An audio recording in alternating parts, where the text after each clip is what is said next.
Liverpool may have idiotically created one of the biggest long-term problems at the club, and it's got nothing to do with tactics, managers, or even transfers. It's the wage bill.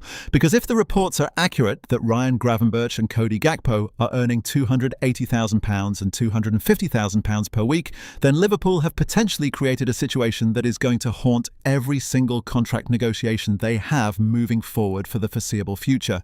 And before anybody says this is about hating on Gravenberch or Gakpo, it isn't. This is about logic. This is about precedent. This is about what happens when you establish a benchmark that other players immediately start comparing themselves against. Let's start with the obvious example, Ibrahima Konaté, the player who has now officially left. According to recent reports, the length of the contract and the basic salary were reportedly agreed between Liverpool and Konaté. The sticking point was bonuses and additional contractual details. Now, whether that's completely accurate or not almost doesn't matter, because put yourself in Konaté's position. You've been at Liverpool longer than both Gravenberch and Gakpo. You've won major trophies. You've established yourself as one of the best centre-backs in the Premier League when fit. You've spent years partnering Virgil van Dijk, often doing the dirty work of defending. And then you look around and see players reportedly earning £250,000 to £280,000 per week who have been playing horribly and who have been at the club for less time.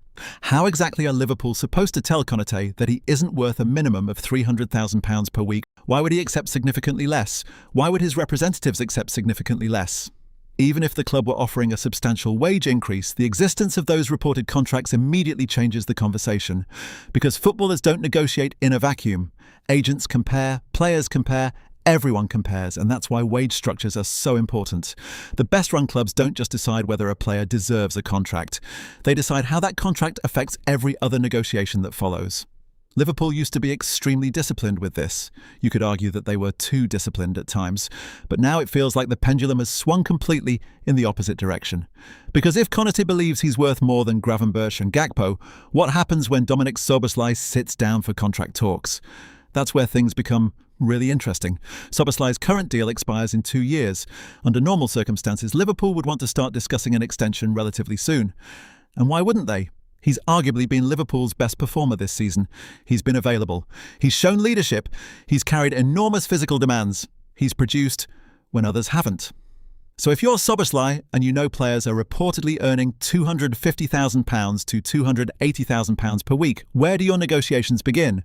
£300,000, £325,000, £350,000? You can immediately see the problem, because if Liverpool refuse, they risk creating another contract saga.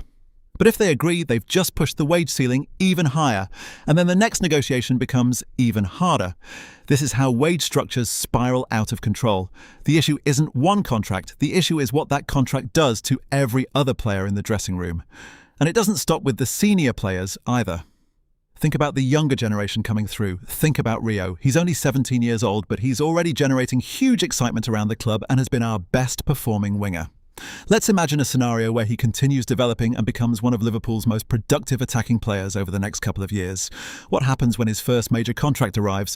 Because if a teenager looks around and sees players like Gakpo, who is already better than reportedly earning £250,000 per week while delivering less on the pitch than he is, why wouldn't he ask for significantly more than the traditional breakthrough contract?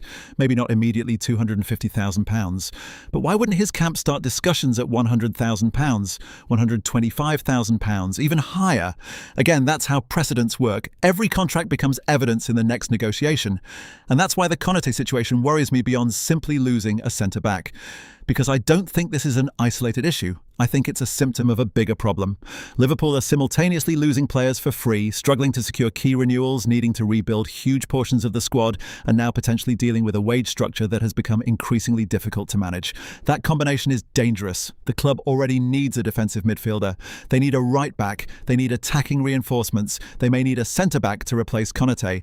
And now they're trying to do all of that while maintaining financial control over a dressing room where future negotiations may become increasingly expensive. The frightening part is that none of this happens overnight. Wage structures don't collapse in a single transfer window. They deteriorate gradually. One contract becomes another. One exception becomes two.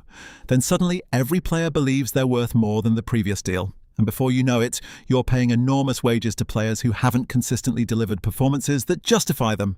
If these reported figures are accurate, Liverpool may have backed themselves into a corner, because every future negotiation now starts with one question: if he's earning that much, why shouldn't I?